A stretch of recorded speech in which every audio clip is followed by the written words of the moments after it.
surge of malevolent energy tears through the landscape, shattering the earth and threatening to swallow everything in its path. A dark presence manifests, mockingly greeting the eldest young master of the Luoyang Sword House. The hero stares back, completely bewildered, wondering who on earth is bothering him in his moment of agony. Bound and broken in the suffocating darkness, our hero hangs in silent torment as heavy chains mark the start of his living nightmare. The entity sneers, telling him there's no point in screaming. Not that he even has a tongue left to do it with. The mysterious figure reveals they've been watching him ever since his tongue was ripped out. Talk about a creepy stalker. Although the sight was gruesome, the entity claims they can hear the hero's inner thoughts loud and clear. The hero desperately demands to know who is tormenting him. The entity mocks his blindness, reminding him that those once wise eyes were gouged out with red-hot iron skewers. The tormentor relishes the memory of his delicate, scholarly hands being ruined by brutal labor. He continues to taunt the hero about his graceful legs, which had once only known the peace of palace gardens. As the hero drifted in and out of consciousness, they methodically severed his limbs piece by piece. A flicker of memory returns to the broken hero. The horrific truth is finally hitting him. He wonders in despair how he could have possibly let his life end in such a miserable fashion. The entity chuckles, noting that the hero was clearly too distracted by his own torture to keep track of time. Desperate for news, the hero begs to know the fate of his family. The entity laughs, finding it hilarious that someone so self-absorbed suddenly cares about his kin. With cold cruelty, the figure reveals that the entire family has been utterly torn apart. The entity forces him to reflect on everything he has lost. The systematic extermination of his entire clan is laid bare. The tormentor goads him, asking if he finally understands the heavy price of losing one's family. He rubs salt in the wound, asking if the pain is starting to feel familiar. The entity describes his eldest sister being beaten to death by her husband, who wanted nothing to do with a fallen house. His second sister, a skilled swordswoman, had her dantian shattered after the clan collapsed. She was violated by bandits and left to die in the most wretched way imaginable. The hero breaks down, crying that he never knew. His brothers and martial artists were supposed to be so prominent. The entity scoffs, questioning if he was really as ignorant as he claims. He reveals that after the hero left to marry into another house, his brothers slaughtered each other fighting for the position of family head. While the hero was hiding away in his books, his home was burning to the ground. The entity asks how he could have failed to see something so blindingly obvious. The hero swears he was just an ordinary man, but the entity mocks his claim of being ordinary. The tormentor is visibly frustrated by the hero's pathetic attempt at denial. He recounts how the hero was already organizing hundreds of medical texts. At 5, he was practically running the empire by petitioning for new farming methods. By 6, he was predicting droughts and saving tens of thousands of lives. Compared to his genius, the rest of his family were nothing but mediocre historians and strategists. The entity demands to know if the realization has finally set in. The hero admits the truth. He knew everything, but chose to ignore it. He was born under the heavenly killing star and feared that involving himself would only lead to a bloodbath. The entity reminds him that the destiny he feared has already come to pass. Everyone is dead. The hero laments that he could never escape the shackles of his fate. He decides he must leave it to the heavens, hoping that karma will eventually catch up to the wicked. He clings to the belief that the law of karma will judge the evildoers. The entity laughs at his foolishness. Does he still not get it? He asks if the hero truly thinks the heavens care about the plight of feeble humans. If he wants to see karma in action, the entity offers to show him an ancient, dark truth. A legendary phoenix erupts into the heavens, igniting the sky with unstoppable, divine flames. The story shifts back to the ancient era of myths. There were once people who believed in the absolute justice of karma. They lived their entire lives believing in the order of the universe. They were convinced that every evil deed would eventually be punished. But in reality, the wicked lived in luxury and died peacefully in their beds. Meanwhile, the righteous were exploited and oppressed throughout their lives. Most good people suffered and died long before their time. Whether you're a saint or a sinner, the outcome is the same. Everyone simply returns to a handful of dirt when their time is up. The entity mocks the hero for even daring to seek karma in such a cruel world. He declares that heaven and earth have no benevolence and care nothing for human morality. In the end, there is no such thing as divine judgment. The entity cackles at the concept of divine punishment. It was all just a fairy tale invented by people who had lost all hope. The entity finally makes the offer. Does he want power? Does he want to change things? The hero desperately wants to turn back time and save his family. The entity warns him the price is his soul, suffering in eternity with no escape. The hero accepts without hesitation, ready to seize control of his destiny and face his true self. The entity promises to grant him the power he craves. This is his one and only chance to change the future. The voice demands he open his eyes and look at me. Sinister chains rattle across the desolate ground, signaling that a terrifying force is finally breaking free. The seal is shattering.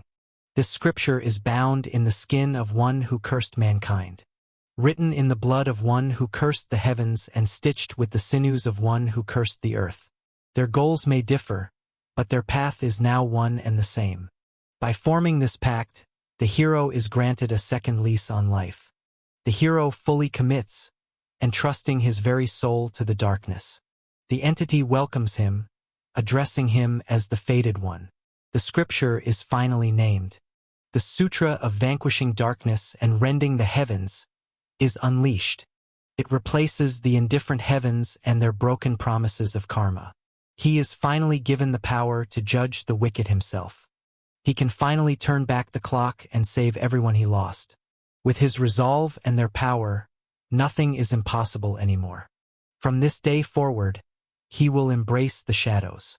He will bring down the sword of judgment upon those who deserve it. He is the new ruler of darkness, the judge of all karma. The scene shifts to the eldest young master's quarters in the Luoyang sword house. The heavy gates swing wide to reveal a mysterious new world waiting in the sun-drenched distance. A threshold is crossed, and there is no turning back now. A surge of overwhelming power erupts from his body, shattering his peaceful slumber. He snaps his eyes open, gasping for air. A sudden, chilling realization freezes him in his tracks. Terror flashes across his face as he realizes where he is. Cold sweat drips as he screams in pure, unadulterated terror at his current reality. He realizes he's back in his old room. He's safely tucked away in the Wangak pavilion. He remembers the pact he made and the promise of a second chance. Did they actually send him back in time? It's February, he's 17 again, and the tragedies haven't even begun. A chilling gaze cuts through the silence, locking onto an unsuspecting target. The predator has finally revealed his cold, calculating intent. The servants gossip outside, unable to believe the eldest young master is awake. They mock him, assuming he'll just go back to reading books like the loser they think he is. They whisper that his reputation as a genius was nothing but a lie. He realizes the soundproofing in the house is supposed to be the best in the Central Plains. Yet, he can hear the servants' whispers as clearly as if they were standing next to him. It's not just his hearing that's changed. He can feel the power coursing through his stamina and muscles. All 5 of his senses have been drastically enhanced. He realizes this is the true power of the scripture. However, his current appearance is a problem. He's practically radiating demonic energy. He looks like a walking monster. He can't let anyone see him like this, so he tries to relax his face. He forces himself to make a more human expression. But he pauses, reflecting on the nature of humanity. He wonders if it even matters anymore, but he needs to look normal for now. He manages to smooth out his expression to something passably decent. It's time to start his new life. Heavy, deliberate footsteps echo through the silence as an intruder finally makes their presence known. There is no turning back now. With a deafening creak, the forbidden doors groan open. A blinding light erupts, revealing the secrets hidden within. The servants are caught off guard by his sudden presence. With an arrogant smirk, the mysterious powerhouse strides forward, radiating an aura of absolute dominance. The tension hits a breaking point. The servants nervously greet him, shocked he's awake. He notes the sunlight, feeling it for the first time in his new life. The servants are still stammering, clearly uncomfortable. They whisper among themselves, wondering why he's acting so weird today. A single, elegant hand reaches out, crackling with mysterious, latent power. The tension is palpable. With a chilling smile, he unleashes a surge of overwhelming power. The game is over before it even begins. A rare moment of peace washes over him as he finally lets his guard down. The storm has passed, leaving behind nothing but a serene, enigmatic smile. He commands his subordinates to assemble immediately. The servant is stunned, asking for clarification.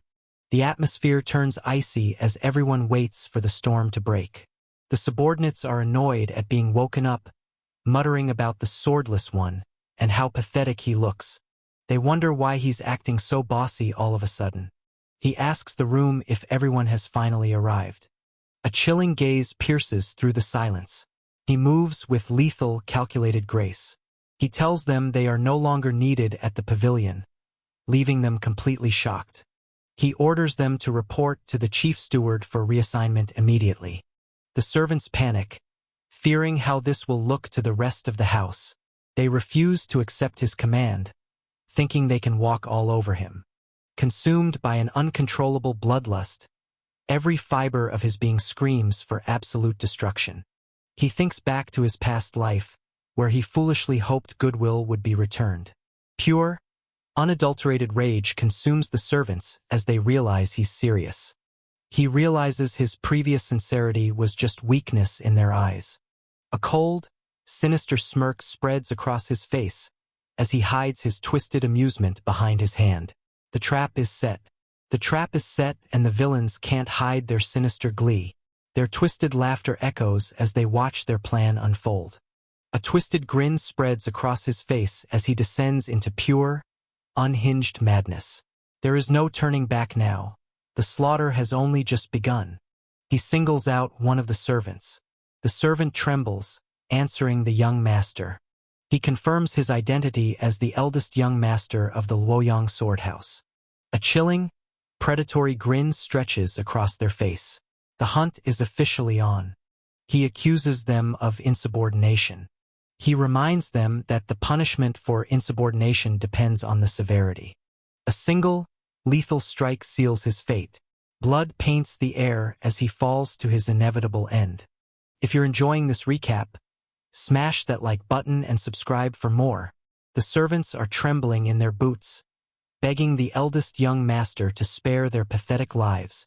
Cold sweat drips as absolute terror takes hold. He's staring into the face of a nightmare he never saw coming. He wails about his poor wife and children, hoping to guilt-trip a guy who clearly doesn't care about his sob story. They grovel in the dust, swearing they weren't being insubordinate and begging for a shred of mercy. He silences them with a single, sharp command. The air goes deathly still. A smug look crosses his face as he wonders if clearing house is really this simple.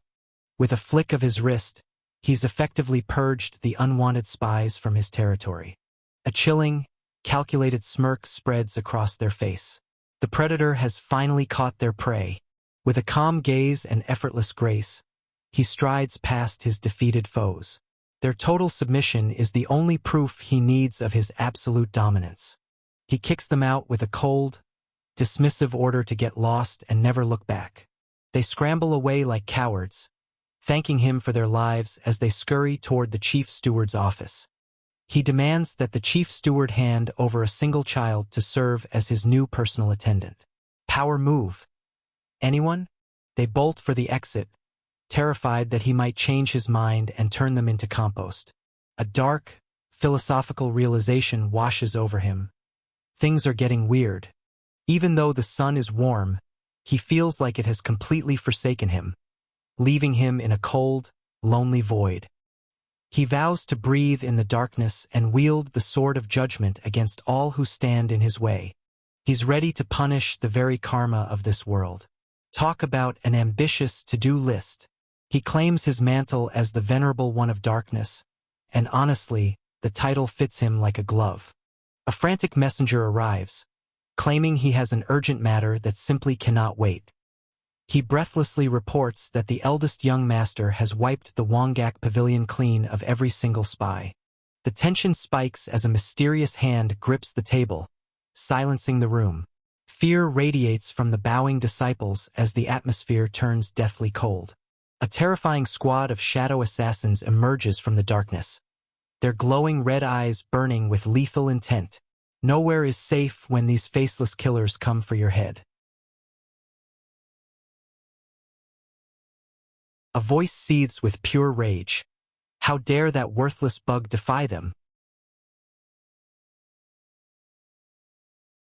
He realizes that the day he's been dreading for years has finally arrived.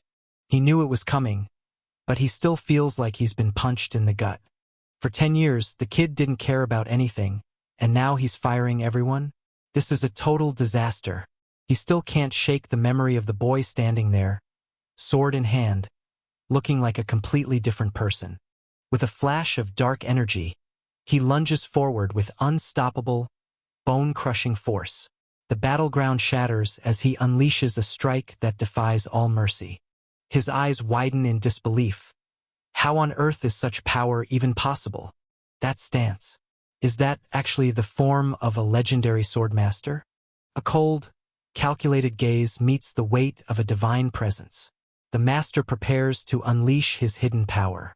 He wonders if the time for playing it safe is finally over. The gloves are coming off. A woman named Jong-ah steps forward, bowing respectfully to the chief steward. The chief steward acknowledges her presence, his mind clearly racing. They move to a secluded area to discuss something of utmost importance. She confirms she's ready to hear whatever he has to say. He's always valued her, which is why he was so picky about her assignment. But now, the time for secrets is over. He drops a bombshell. The power dynamics of the sword house are about to be flipped upside down, and the eldest young master is the eye of the storm. A surge of suppressed rage boils over as a fist clenches tight. The tension is reaching its breaking point. He gives his final order. This girl is to follow the chief steward's commands without question. He calls her name, Jong-ah, sealing her fate. The silent gates loom ahead as the lone traveler prepares to face the masters within. A crushing tension fills the air before the inevitable showdown begins. She stands before the residence, feeling the weight of the moment. This is the Wongak Pavilion, the home of the mysterious eldest young master. She's heard rumors of its scale, but the reality is far more intimidating than the stories.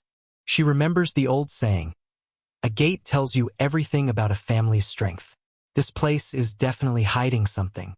She calls out, startled, announcing she's the new attendant sent by the chief steward. She can't believe her eyes. The guards are literally napping on the job. She reminds herself that even if he's a black sheep, he's still bloodline nobility. These guards shouldn't be this incompetent. Something feels wrong. You don't just leave a noble's residence unprotected. She tries again, standing tall and identifying herself as Jong-ah. She presents the chief steward's official orders, hoping for some cooperation. The guards wave her through, barely even looking at the paperwork. Talk about zero security awareness. She's genuinely annoyed that they didn't even bother to check her identity properly. The heavy seal trembles as the trio forces the ancient gates open. Whatever lies beyond is about to change everything. A sudden, blinding surge of spiritual energy washes over the landscape. The atmosphere crackles with raw, overwhelming power. Someone realizes they forgot to mention a minor, life-threatening detail. A sudden, bone-shaking thud shatters the silence. The mystery figure approaches, and the tension is absolutely suffocating. She realizes this isn't just a forest. It's a death trap. It's a high-density formation. If she didn't have her special golden eyes, she'd be dead already. The entire forest is a living, breathing formation, and just looking at it makes her feel like she's about to be crushed into dust. A lone figure walks through the forest, radiating an aura of chilling, calculated mystery. The hunt has begun. He watches her from the shadows, confused. She's just a normal girl, so how is she seeing through his barrier? Caught off guard, her eyes widen in sudden shock. Something has definitely grabbed her attention. A lone warrior emerges from the mist, radiating an aura of unstoppable power. The forest trembles as he steps forward to claim his destiny. He asks the question that's been bothering him. How is she able to perceive him? He calls her peculiar, a compliment that feels like a death sentence. She freezes in total shock as the weight of an unexpected revelation hits her. Her world just shattered in an instant. She wonders where she is, disoriented and confused. Everything is pitch black, and she can't see a thing. Suddenly, a light flickers in the distance. The predator awakens with a chilling, soul-piercing gaze. Pure, unadulterated carnage is about to be unleashed. Splashing into the dark abyss, she freezes in absolute terror. Her golden eyes widen as she realizes she's no longer alone. She lets out a terrified scream. She begs for help, her voice trembling in the dark. Please, anyone, help her. She cries out for someone, anyone, to save her.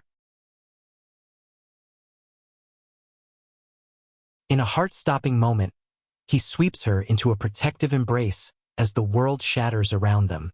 Their bond is the only thing standing firm amidst the chaos. Bathed in the soft morning light, she finds a rare moment of peaceful slumber. But will this tranquility last?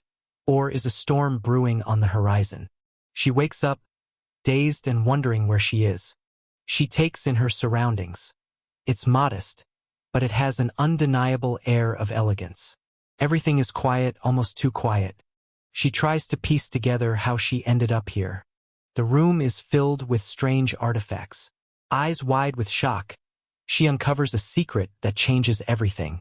The truth hidden within these pages is about to shatter her world. She finds books containing everything from secret medical texts to forbidden sword arts. She realizes with a jolt that this room is a library of priceless, world-altering knowledge. These are books that belong in the Imperial Palace, yet here they are, collecting dust. She stares at the shelves in disbelief. Caught off guard, she freezes with a flustered look of pure confusion. What could have possibly stunned her this much? She tries to find an explanation for all this. She gasps as she realizes the sheer scale of the collection. She wonders who could possibly own all of this.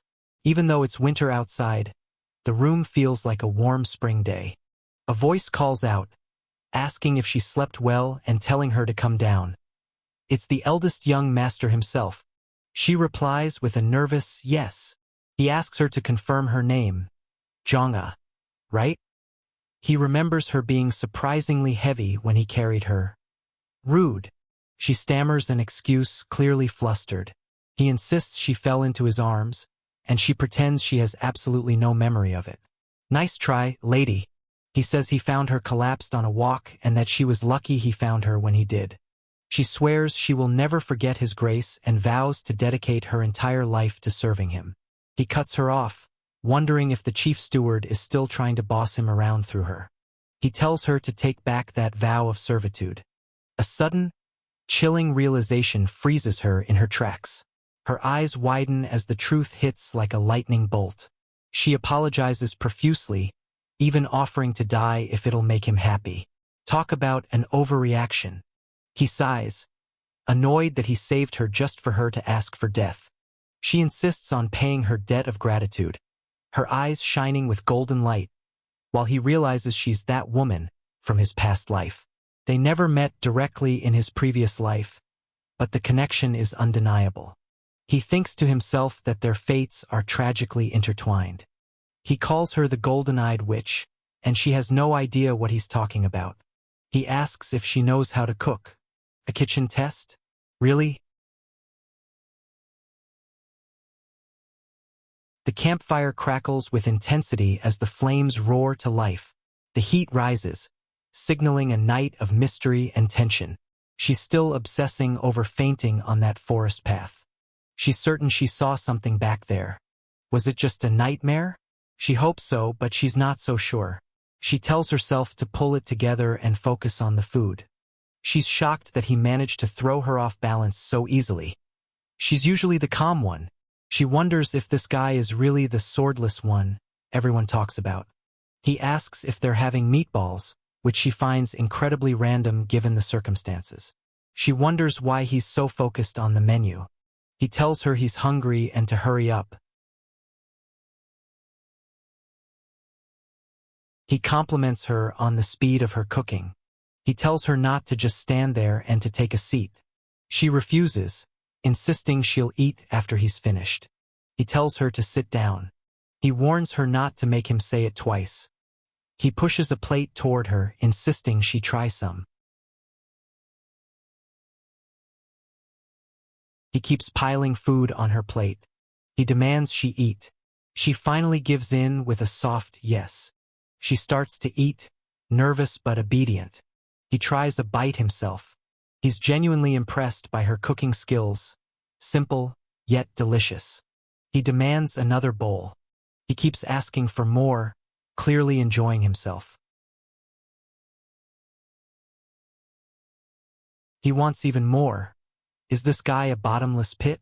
He feels slightly unsatisfied but decides it's best to stop before he explodes. She offers tea, but he decides he'd rather have liquor. She wonders why he's still hungry despite eating so much, and then recalls the scripture of shaking the heavens. The cost of his power is a never-ending, ravenous hunger. It's a curse that twists his very existence. He wonders if this is truly the path of a sage. The fated one has finally arrived at his side. A mysterious figure draped in shadow emerges under the moonlight. The silent night is about to be shattered by sheer terror. The shadows consume his vision as a terrifying power awakens within. Nothing can stop him now.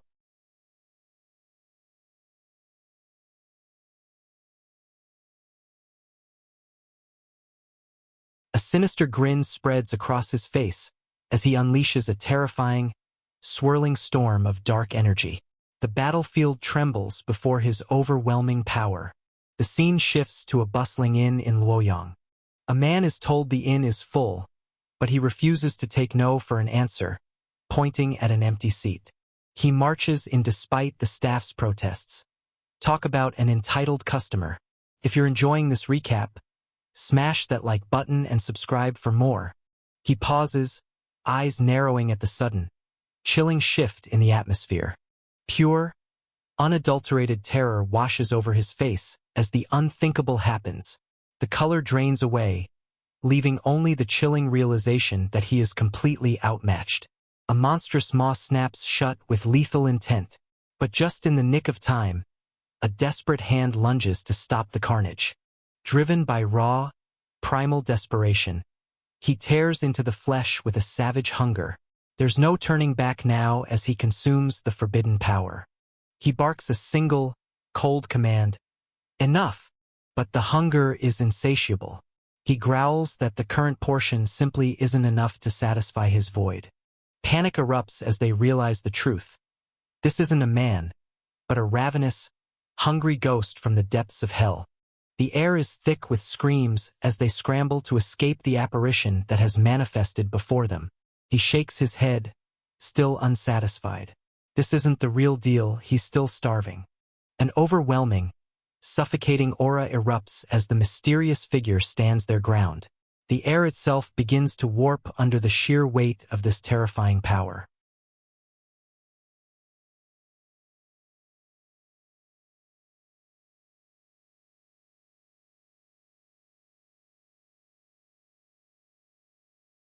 He demands to know the price, his voice devoid of all warmth.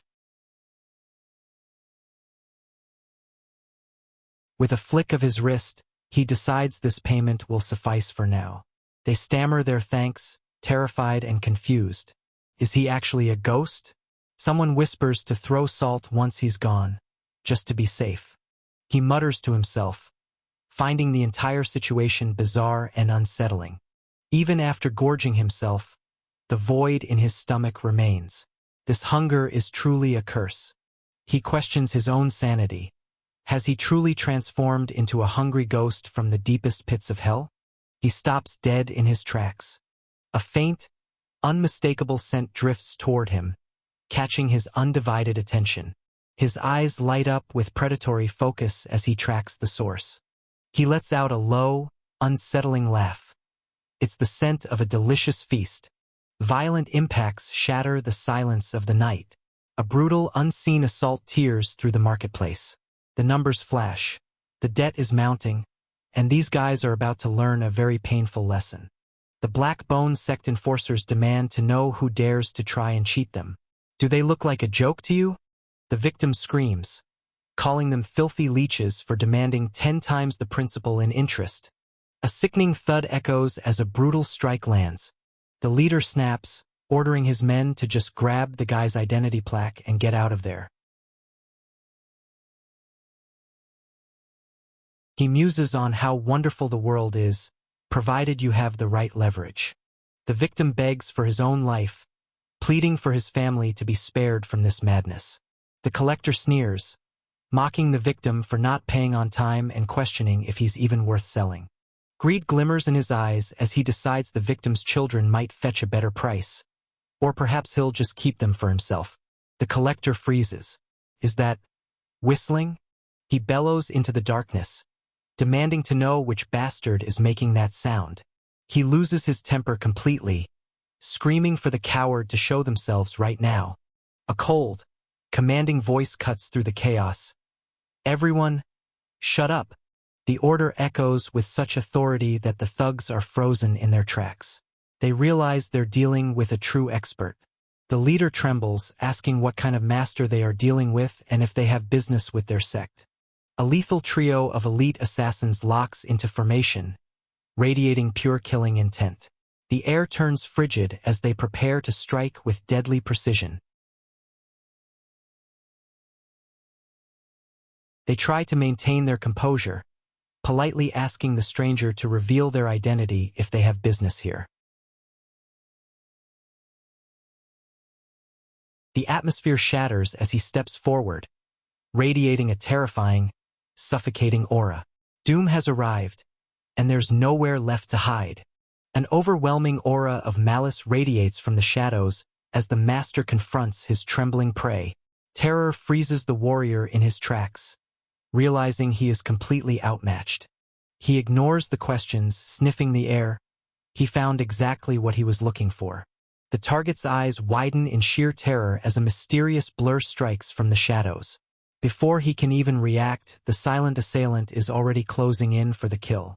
The thug screams in a desperate, final attempt to kill his attacker. A chilling grin spreads across her face as she locks onto her target with terrifying intent. The trap is set, and there's nowhere left to run. The thug shrieks for mercy, begging them to stop the onslaught. A savage blow lands with bone-crushing impact, leaving his enemy broken and bleeding on the floor. The hunter has become the prey in this brutal display of absolute dominance. He calls out for the boss, his voice trembling with newfound realization. A pained cry rings out as the thugs are systematically dismantled. He murmurs to himself, savoring the taste of the situation. It's absolutely delicious. Covered in blood and shrouded in dark energy, he pushes past his breaking point. The unleashed power threatens to consume him entirely. A terrifying surge of dark energy erupts, consuming everything in its path. The battlefield trembles as an unstoppable power is unleashed. Ghastly, shadowy hands emerge from the abyss to claim their victim. The darkness suffocates him as his final moments spiral into pure nightmare. A terrifying rift tears through reality, pulsing with lethal, abyssal energy. The fabric of the world is buckling under this dark, overwhelming power. He tilts his head, noticing there are still 2 stragglers left to deal with. They collapse, realizing they're facing a literal monster. Run for your lives. The assassins are paralyzed by pure, unadulterated terror as a monstrous aura looms in the distance. Their death sentence has already been signed. A terrifying shadow manifestation looms over the desperate fighters. Panic sets in as they realize they're staring death in the face. Pure terror consumes him as his eyes widen in realization. The pressure is crushing, and there's nowhere left to run. A blood-drenched hand reaches out from the darkness, marking the start of a brutal reckoning. The silence is broken by the chilling weight of impending slaughter.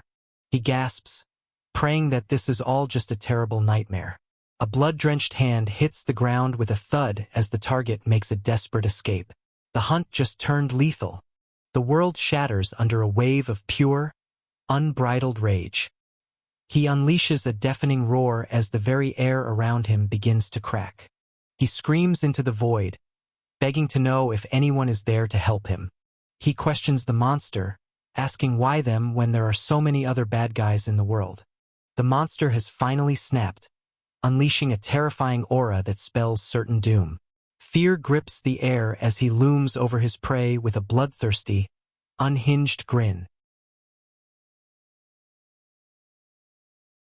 A sinister, blood-red malice awakens from the shadows. This terrifying presence is ready to unleash absolute chaos. He blinks, confused and wondering where exactly he ended up. He recalls leaving the guest house, but the scenery has changed drastically.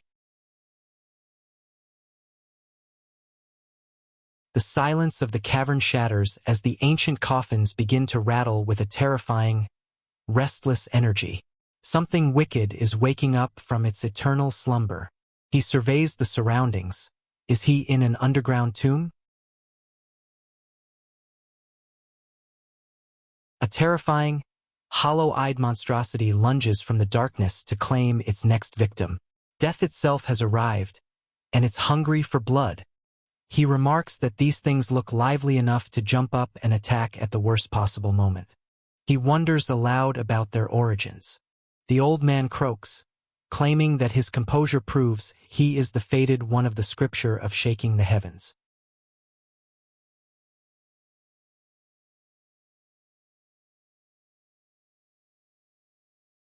A sinister aura radiates from the shadows as this withered monster reveals his terrifying, glowing intent. His twisted grin promises nothing but pure chaos.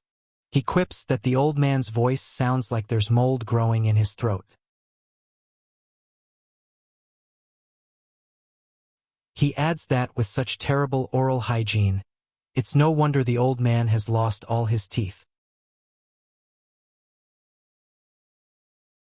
The old man laughs, admitting that the more he sees of this young man, the more he likes his spirit.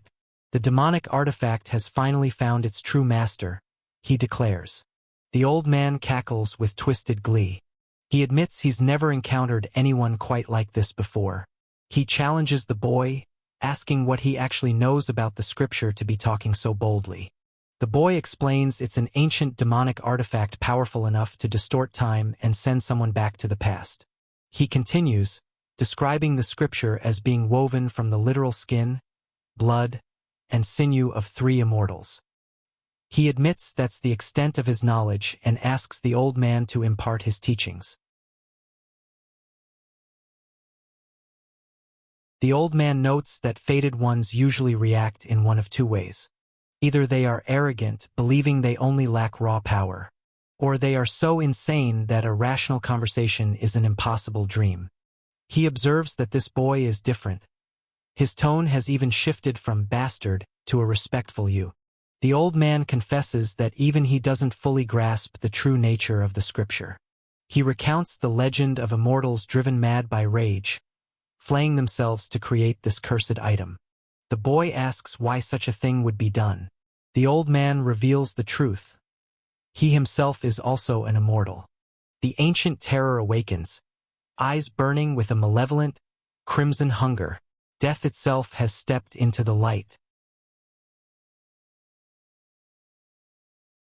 He explains that he has spent eons studying the artifact, yet the secrets remain buried. Every answer he found only led to more questions, spiraling into an endless mystery. He admits he still doesn't understand the full scope of its power. The boy is stunned. A former immortal spent eons studying it and still came up empty-handed? That's not exactly encouraging. The old man sighs, noting how many fated ones have failed in their attempts to master the artifact. They were all brilliant, shining stars, but in the end, they all faded into nothingness. But in this boy, he sees a small, flickering glimmer of hope. The boy asks what the old man means by the initiation rite. The old man asks if he didn't devour them to get here. Blood-soaked and pushed to the brink, he unleashes a terrifying, dark aura. The beast within has finally been awakened. Drenched in blood and radiating pure malice, he emerges as a nightmare given form. There is nowhere left to run from his terrifying shadow. Drenched in blood and radiating pure malice, he unleashes a terrifying, predatory grin. The monster within has finally taken the reins. The old man explains, the more evil souls he consumes, the more power he can awaken from the scripture.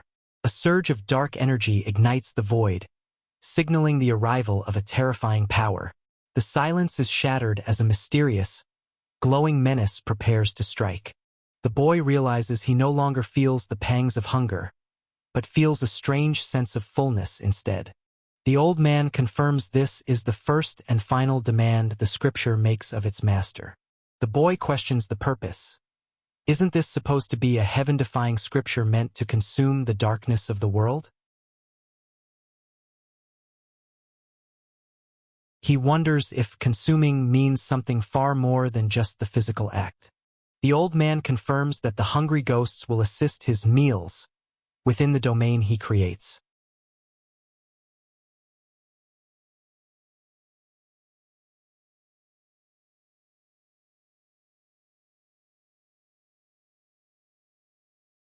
The old man bids him farewell for now, wishing him a productive hunt. The towering gates of the sect loom ahead, radiating an aura of ancient, untouchable power. Our hero stands before the threshold of destiny, ready to face whatever secrets hide within. He arrives with tea and refreshments, noting he's figured a few things out since arriving at the estate. He addresses his young master with a polite bow. He notes the two-story building where the eldest young master resides is filled with dangerous, secret martial arts manuals. Any servant who dares to peek at those bamboo slips vanishes without a trace by day's end. He observes the young master's eccentric behavior, like how he insists on helping with the kitchen work. He watches in shock as the master harvests vegetables and eats right alongside the common servants. The hierarchy is being completely ignored, and the master seems far too comfortable with it. The master insists on them sharing the table again. It's not just a one-time thing.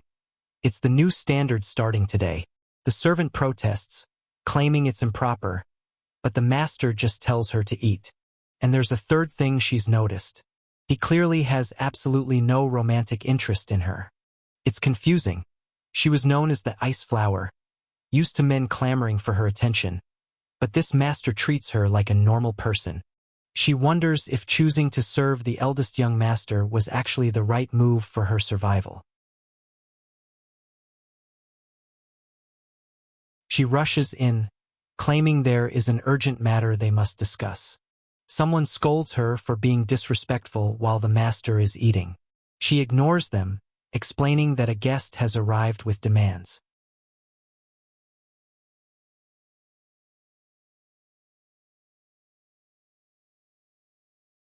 The Samgil warriors are here, the personal goons of the third young master.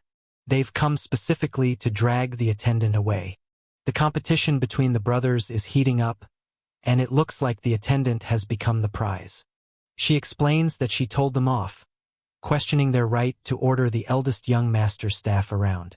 Even so, she admits she couldn't stop them from coming, as they were acting under the third brother's orders. The young master calmly tells her to go and see what they want. She is surprised by his nonchalance. He tells her to stop the noise and just handle the business. The tension in the courtyard is palpable. She thinks about how arrogant the third brother is to try and snatch his brother's staff without any formal procedure. She promises to return quickly. She confronts the messenger, demanding to know who gave him permission to waltz in here. The messenger stammers, trying to make excuses about the lack of staff at the gate. The young master steps in, mocking the messenger's entitlement. If the gate is empty, does that mean he owns the place? The messenger cowers, begging for forgiveness and promising it won't happen again. The young master grants him mercy by forcing him to stand at the gate indefinitely as the new messenger. He is now barred from every other part of the estate. If the messenger doesn't like it, he's free to try and do whatever he wants, assuming he's ready for the consequences. The gatekeeper is absolutely losing his mind, fuming over his pathetic new assignment and muttering curses under his breath.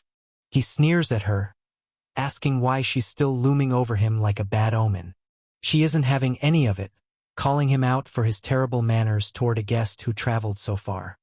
She introduces herself with a polite bow, though the tension in the air is anything but friendly. She demands to be taken to the master immediately, name-dropping the third young warrior of the three absolutes to show she isn't playing around. The gatekeeper blocks her path, smugly stating that without clearance, she isn't stepping 1 foot inside. She stares at him like he's a total nuisance. Honestly, who talks to a lady like that? He blows a fuse, howling at her for daring to insult him. The silence is deafening as they square off, ready to throw hands. A thunderous clash erupts as blade meets sheer force. The battlefield trembles under the weight of their brutal exchange. He warns her that this area is restricted, and she would need top-tier clearance to even breathe the air here. He starts to lose his cool, his voice trembling with rage as he prepares to strike again. Everything stops in an instant. He's spiraling, venting his frustration about being demoted and everyone treating him like dirt. The realization hits the others. This guy is completely unhinged and dangerous. He quickly pivots, clearing his throat and pretending he only cares about getting rid of the girl anyway. He orders her to follow him to the third young master, clearly looking for a way to pass the buck. She stands her ground, declaring that her destiny won't be decided by some lowly servant. He's incensed that a mere visitor is talking back to him, but she doesn't care about his house rules. He threatens her with a wicked smirk, warning her that the third young master has no patience for used goods. With a sharp turn, he storms off, leaving the others stunned in his wake. The tension in the air is absolutely suffocating. She lets out a scoff, completely unimpressed by his posturing. He turns to his underlings, begrudgingly acknowledging their hard work. A new face appears, announcing himself as the steward of the second young master's garden. She snaps at him, losing her patience and ordering him to take her to the master right this second. The steward calmly blocks her, repeating that the eldest young master is not taking visitors. She questions if that's really true, suspecting the gatekeeper is just making excuses.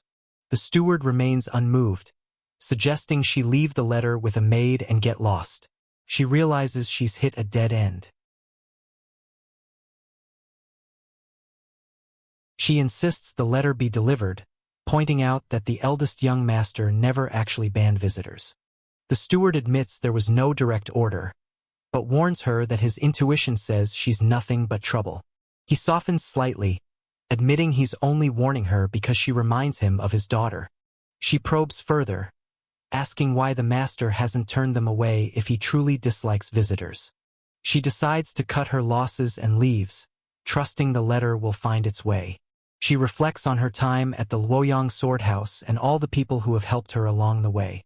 A moment of introspection hits her like a ton of bricks. She realizes she never truly grasped what loyalty meant, thinking it was just a simple transaction of debts. She admits she's been treating the eldest young master as nothing more than a ledger to be balanced.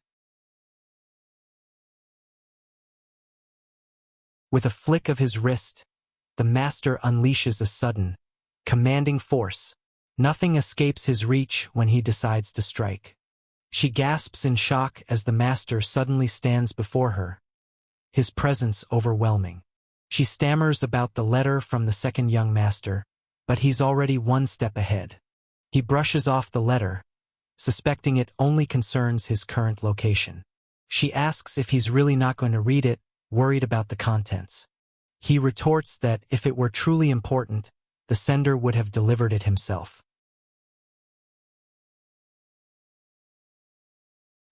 He turns the tables, telling her if she was so concerned, she should have read it herself. He dismisses the tension, inviting her to sit down and enjoy some tea instead. The aroma of the tea is exquisite, momentarily calming the storm. She can't stop thinking about the letter. What could the second young master have possibly meant? A sudden realization grips her heart. She remembers how the eldest young master always waited for her to take the first bite of every meal. Panic sets in. Was he worried about poison all along? The truth dawns on her. Their shared meals weren't a sign of intimacy, but a complete lack of trust. She realizes she is just another stranger he suspects of trying to kill him. She hangs her head, identifying herself as just another uninvited guest he needs to be wary of. The silence hangs heavy as she reflects on her own foolishness. She admits she lied to herself, pretending to be clever while missing the bigger picture. She berates herself for being a fool who didn't understand what truly mattered in this house. She realizes she's just been surviving, drifting through a hall that has no real master to serve. She looks up at the eldest young master, finally ready to face reality. The atmosphere shifts, turning cold and serious. He stares into her soul, asking if she can truly pledge her loyalty despite the dangers ahead. She asks about his father, the Grand Patriarch, wondering why he's hidden away. He drops the bombshell. His father isn't sick. He's been in a coma from poisoning for years. The Luoyang Sword House is being puppet-mastered by a shady group of high-level decision-makers. He reveals he's had to manage every morsel of food he eats since childhood just to survive.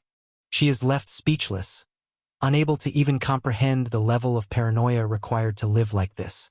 He tells her this is only a fragment of the darkness in the house. Does she still want to serve him? He points to the last page of the letter. Her answer is a resounding yes. The letter contains a chilling instruction. If she confesses the truth, work her like a beast of burden. But if she tries to bargain or deceive him, the instructions are clear. The blood drains from her face as a chilling revelation hits home. She stares in disbelief, unable to process the shocking truth revealed on the page. The final order is simple and brutal. Kill her off. She whispers in horror, wondering how the chief steward could ever be involved. He was like a father to her, and now he's revealed as a potential executioner. The eldest young master asks if she finally understands why he showed her that letter. She nods, her resolve hardened by the cold reality. She realizes he wasn't just testing her. He was showing her the true cost of loyalty in this den of vipers. He calls it madness, a place where a man would sacrifice his own child for the sake of the house. He gives her one last chance to back out before pledging her life to him. She kneels, declaring him her one and only master, pledging her absolute loyalty until the end. He nods, satisfied that he finally has someone who understands the stakes. Back at the Wangak Pavilion, the Real planning begins. He starts to open up about his past, revealing his father's old merchant guild. He paints a picture of a happy life with his father and sister before everything fell apart. A predatory loan from Yama's debt destroyed everything they built in a single stroke of bad luck. He explains the trap.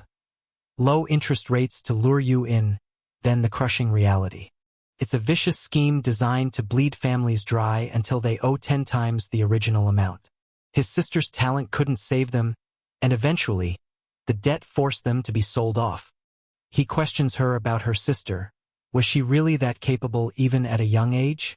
She beams with pride, describing her sister as an incredible person even back then.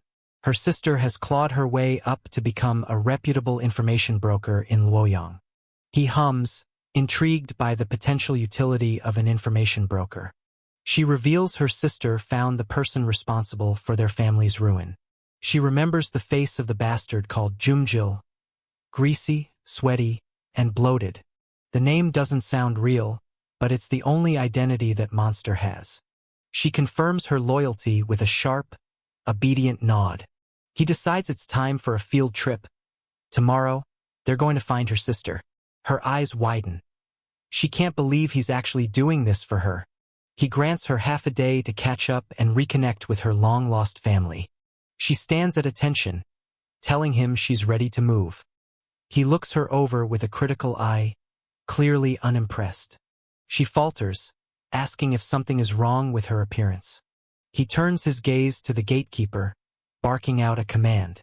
The gatekeeper is insulted, but the master has no time for his bruised ego. He orders the gatekeeper to fetch the highest quality women's outerwear from the inner house.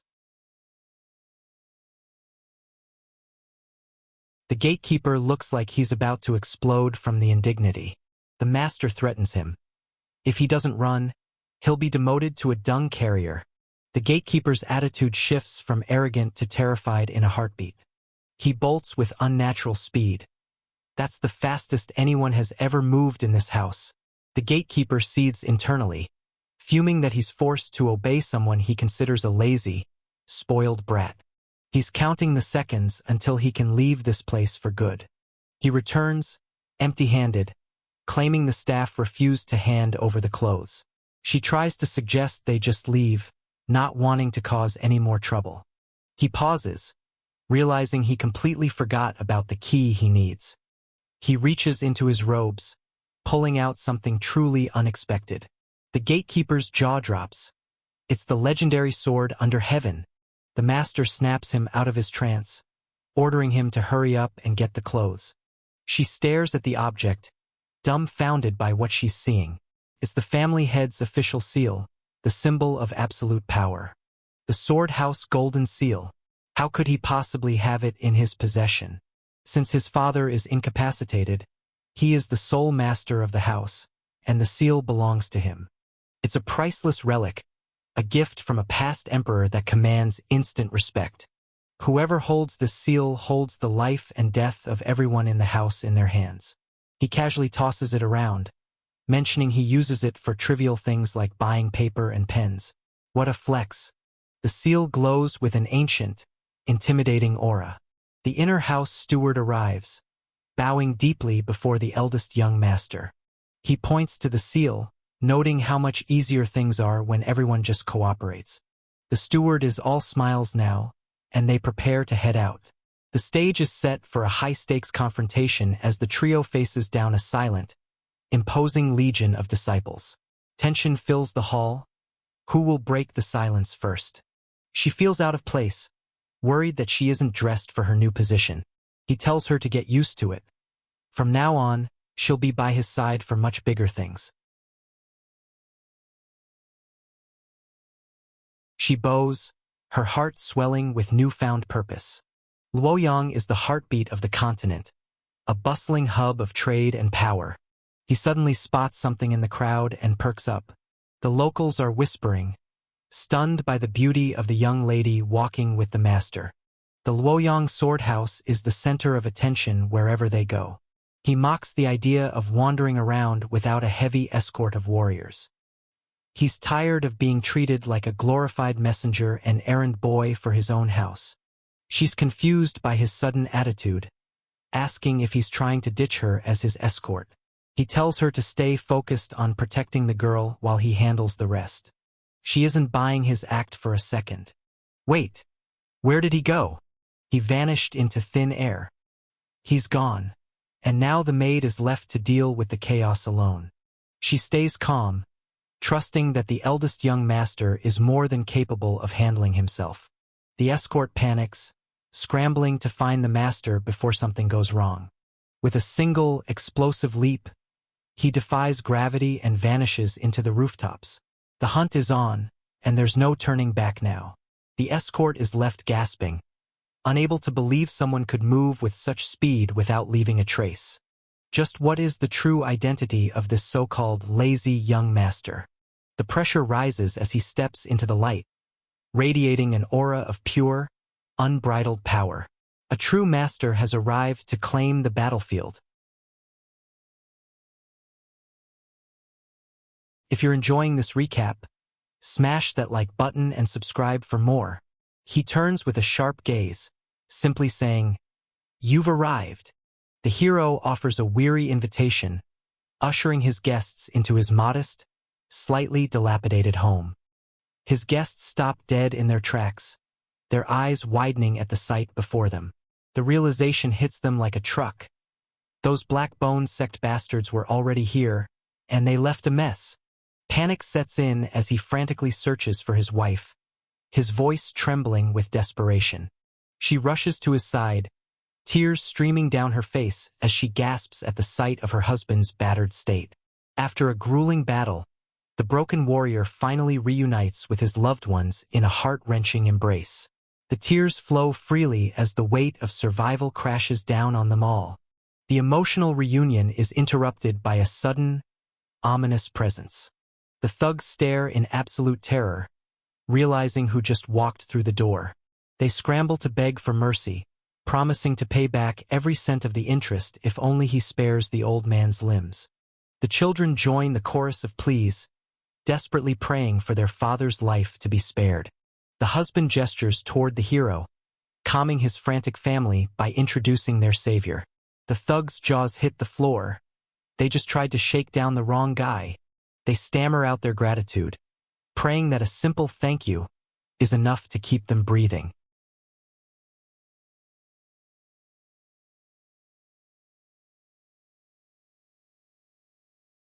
Despite the chaos, the hero remains polite, offering his guests a humble cup of tea.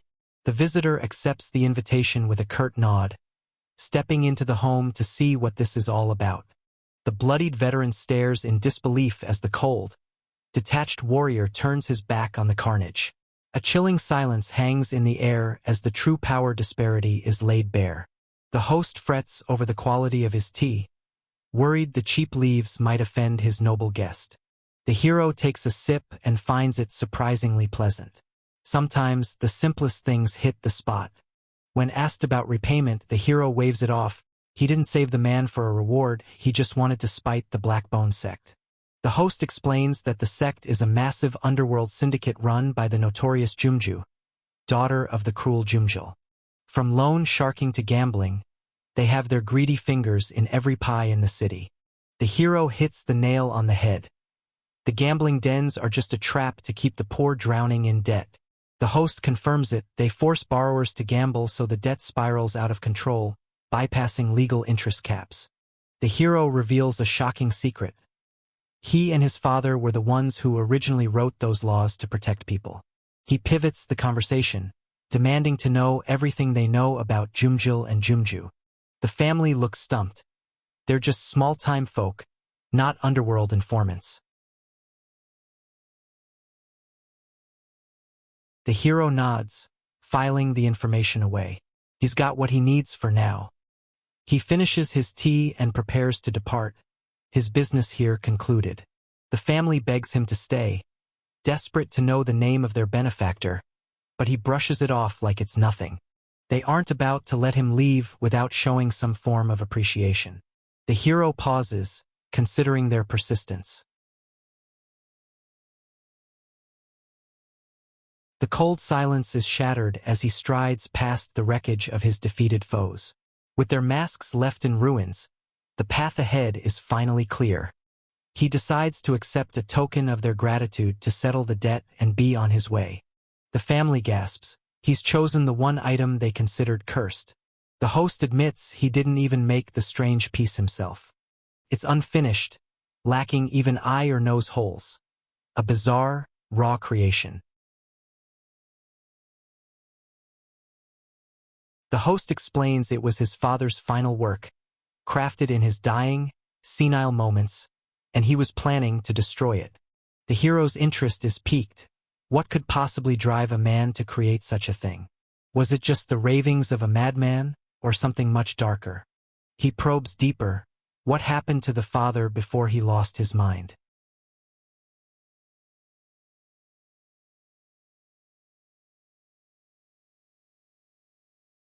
The host hesitates, the weight of the past pressing down on him. He begins the tragic tale of his older brother, a man far more gifted than himself. The brother was framed on false charges and thrown into the government's hellish prison. Their father, a master artisan, tried to use his connections with the local inspector to save his son. But the corrupt official demanded a fortune in bribes, forcing the father into the clutches of the Black Bone sect. All that effort, all that sacrifice, and his brother still came back as a corpse. The trauma of that day haunts the family to this very core. The grief-stricken family recalls the moment they realized their loved one was gone forever. To make matters worse, the corrupt inspector personally carried out the execution. And the motivation, a sickening, high-stakes bet between officials over their precious valuables. One of them had even used the father's own masterpiece as a bargaining chip. The hero listens intently, his expression unreadable.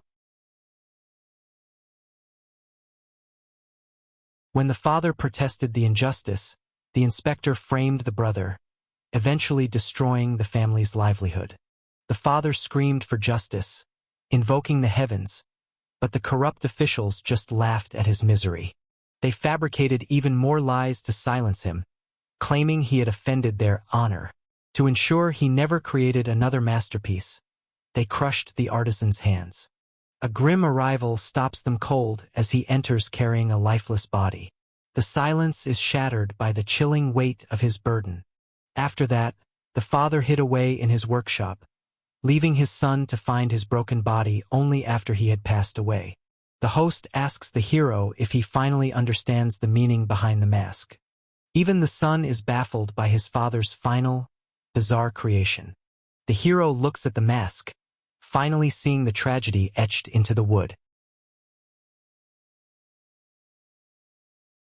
He imagines the scene. The father, starving, disheveled, and driven to the brink of insanity. With his hands crushed and useless, he had been forced to carve the mask with his own toes. The wood was stained with the blood from his feet, but he hadn't stopped until it was done. It wasn't just wood and finish. It was a vessel for a lifetime of hatred and agony. The moment the final piece was carved, the father let out his last breath. A masterpiece born of a curse. A warm, peaceful family portrait shatters as a blood-red nightmare looms. Their happiness is about to be violently erased. A chilling aura explodes around him as he steps into the fray with lethal intent. The battlefield trembles under the weight of his murderous glare.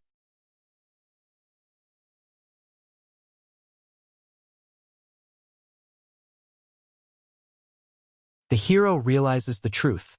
The mask didn't need eye holes because the father didn't want to see the world anymore. It wasn't a lack of skill. It was a deliberate choice to blind himself from the cruelty of reality. A sinister mask shatters as dark, terrifying power erupts from within. The transformation is complete, and hell itself has been unleashed. The scene shifts to a dark, lonely alleyway in Luoyang. Precision meets peril as the needle carves a grim masterpiece into flesh. Every stroke pulses with dark, unspoken power. Another skull tattoo? Man, this guy is really dedicated to his unlucky career path.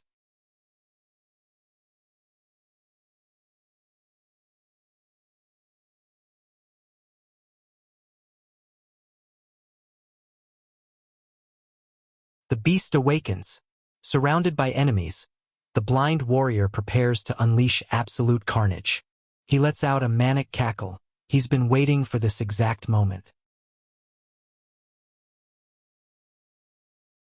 A savage grin lights up his face as he delivers a bone-crushing blow.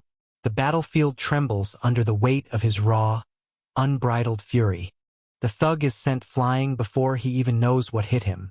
A lethal assassin lunges from the shadows, blade raised to claim his target. The prey's chilling smirk suggests this ambush is exactly what he wanted. A brutal, bone-crushing impact sends shockwaves through the air. The sheer force of the strike leaves no room for mercy. With one brutal, bone-shattering blow, he pulverizes the floor and sends his enemy flying. The sheer force of his strike leaves no room for escape. A lightning-fast, bone-crushing blow tears through the air.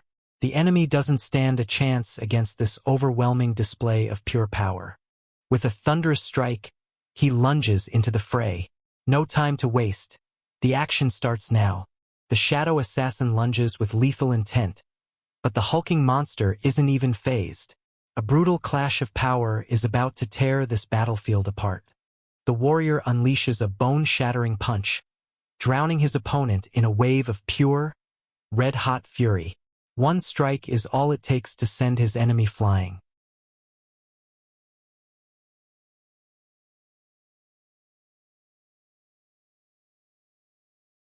He lectures the thugs on the difference between a real martial artist and the pathetic bugs they are. He turns back to the tattoo artist, asking for 4 more skulls.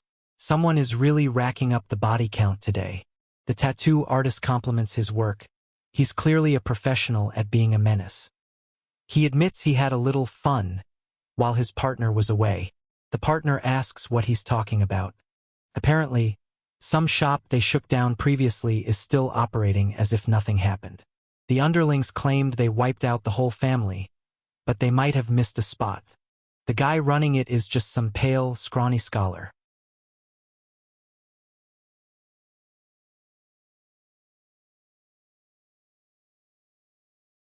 The thugs are insulted. Who has the audacity to operate under Lord Jumjul's nose? They arrive at the shop to settle the score once and for all. They spot the scholar waiting for them. He looks way too young and soft to be a threat. They're about to be very disappointed. The tension builds as they confront the mysterious figure. He doesn't even look up as they approach. They demand to know where the mask artisan went.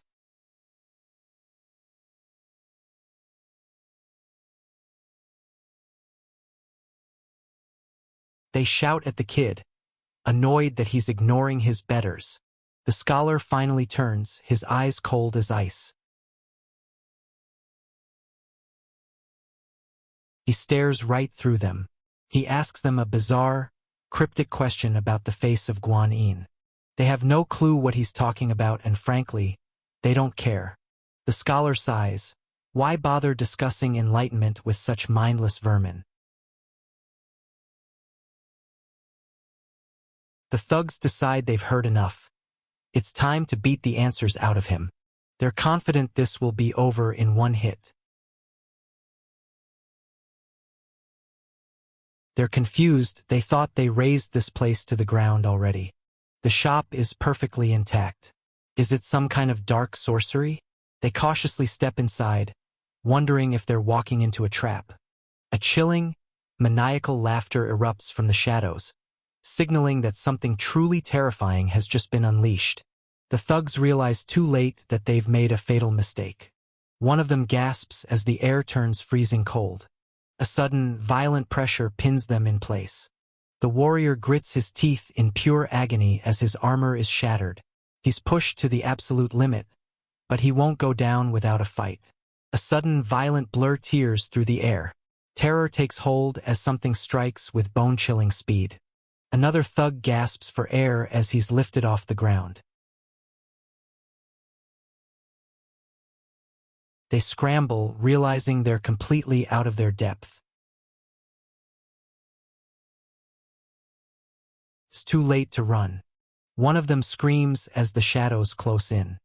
He begs for his life, but there's no one left to listen. A gut-wrenching scream shatters the silence. Pure, unadulterated agony tears through the air. A swarm of sinister, shadowy entities emerges from the darkness with malicious glee. Their chilling laughter echoes as they prepare to unleash pure chaos. Deep in the silent woods, the master sits in focused solitude. The air crackles with intensity as he prepares to unleash his hidden power. He struggles with his craft, realizing that mimicking a shape isn't the same as capturing a soul. He ponders the true face of the Buddha, seeking a truth that has eluded him for years. Finally, the work is complete. He offers a final, solemn blessing to the departed. He mocks the Black Bone sect and Jumju. They have no idea what's coming for them. Their resistance is pathetic, and their end is already written. The scene shifts to the prestigious Haiyanwal Pavilion. Gossip spreads like wildfire. The Luoyang Sword House is tearing itself apart from the inside. The successors are fighting for scraps, and the Grand Patriarch is rumored to be on his deathbed. Rumors of poison are swirling again. Everyone has a theory, and everyone wants a piece of the pie. Some dismiss the rumors as nonsense, but in a place like this, nonsense is usually the truth. It seems the eldest young master still hasn't secured his position or his people's loyalty. The sister calls him out. She knows he's digging for the sword house's deepest secrets. The once mighty sword house is a shell of its former self, rotting from within. She blames the eldest young master for the chaos, claiming he's incompetent. He's not the true leader, so he takes the fall for everything that goes wrong. She mocks him for still being just a young master after all these years. She's stunned that her brother would align himself with such a weak faction. She's been doing her homework, and she knows exactly who is siding with whom. She admits she can't fathom his logic, but she knows he's hiding his true intentions. She's most confused by his association with the Swordless One. He shuts her down immediately. That title is not to be spoken lightly. She offers a quick, insincere apology. She knows the eldest young master isn't the fool everyone thinks he is, but the odds are heavily stacked against him. His rivals have spent 10 years building an empire of influence while he's been left in the cold. The crowd murmurs in shock, wondering what kind of wild move the eldest young master is planning to pull off now. The room falls deathly silent as her gaze snaps toward the unexpected intruder. Tension spikes. Something massive is about to unfold. The order rings out like a death sentence. Capture the master of Haiyanwal Pavilion. Fear ripples through the crowd as the name is revealed. It's the notorious Black Bone sect. Disbelief fills the air as everyone questions why the Black Bone sect would dare to cross such a line. Attacking a neutral information hub protected by multiple factions in broad daylight? These guys are basically handing in their suicide notes. A thug creeps closer, acting all charming while calling her sister. Talk about a guy with a death wish. He really thinks she's just a pretty face. The thug calls out to her again, completely oblivious to the fact that he's about to have a very bad day. The scene shifts to a bustling street food stall in Luoyang. A worried contact stumbles upon the young master, frantic about where he's been hiding. The young master brushes off the concern, clearly focused on something much more dangerous. The attendant explains that his companion is wandering around alone and is in serious trouble. confusion hits. She's in danger? The young master can't believe his ears. He demands an explanation, his eyes narrowing as the gravity of the situation sinks in. Without a second thought, she snatches a weapon, ready to turn these thugs into mincemeat. With a glare of pure intensity, she unleashes a lethal strike that cuts through the very air. There's no escaping the path of her blade. A brutal, bone-crushing strike lands square on his neck. The shock of the impact leaves him reeling in pure agony. A choked, guttural sound escapes the thug's throat as he realizes he's bitten off more than he can chew. He gasps in shock, wondering what kind of monster he's actually dealing with. Surrounded by eerie, glowing-eyed assassins, she draws her weapon with lethal grace. The hunt is on, and she's not backing down. A thug mocks her, claiming that since she isn't a martial artist, she shouldn't bother trying to fight back. His partner chimes in, agreeing that there's a hard limit to what she can do without training. They really are experts at saying the wrong thing, aren't they? The room freezes as she radiates pure, unadulterated power. These thugs are about to learn that they picked the wrong person to corner.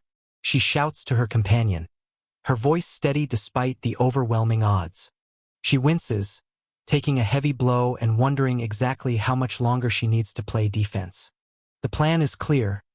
Just 15 more minutes until the safety measures trigger. Easy, right? If you're enjoying this recap, smash that like button and subscribe for more. The lead thug snarls, telling her that she's brought this beating entirely upon herself.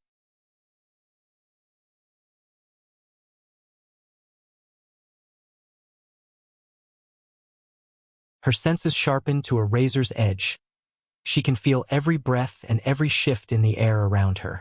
Everything slows down as she perceives the flow of the entire battlefield. With a violent thud, the clash of steel rings out through the chamber. A cry of pain echoes as one of the assassins finds out exactly how dangerous she is. The thugs realize she isn't just some random woman. They finally stop holding back. Another brutal impact leaves one of the attackers gasping for air. Even in the heat of battle, the onlookers are stunned by her sheer resilience. It's truly mind-blowing. She's holding off the elite Black Bone sect assassins without any formal martial arts training. With sweat beading on his brow, he readies his blade for a lethal strike. The tension hits its peak as he draws his weapon with a sharp, metallic click. The thug screams that she needs to see some blood to finally get the message. He lunges at her, but she's ready. A bloodthirsty assassin lunges from the shadows with a lethal strike. The target remains eerily calm as death closes in. A brutal, point-blank strike connects with bone-shattering impact. The target is left reeling as the sheer force sends shockwaves through the air. With a brutal display of martial prowess, she slams her opponent into the ground. There's no mercy here as she dominates the fight with a single, crushing blow. She checks the time, asking if the 15 minutes are up, while casually mentioning she learned to fight by just watching others. Talk about a natural-born prodigy. Her companion tells her to hold on for just a little bit longer. The thugs are left baffled. How on earth does someone learn martial arts just by watching over shoulders? One crushing display of power leaves an entire room of elite warriors broken at her feet. Resistance is futile against such overwhelming strength. A sudden, chilling voice cuts through the chaos, freezing everyone in their tracks.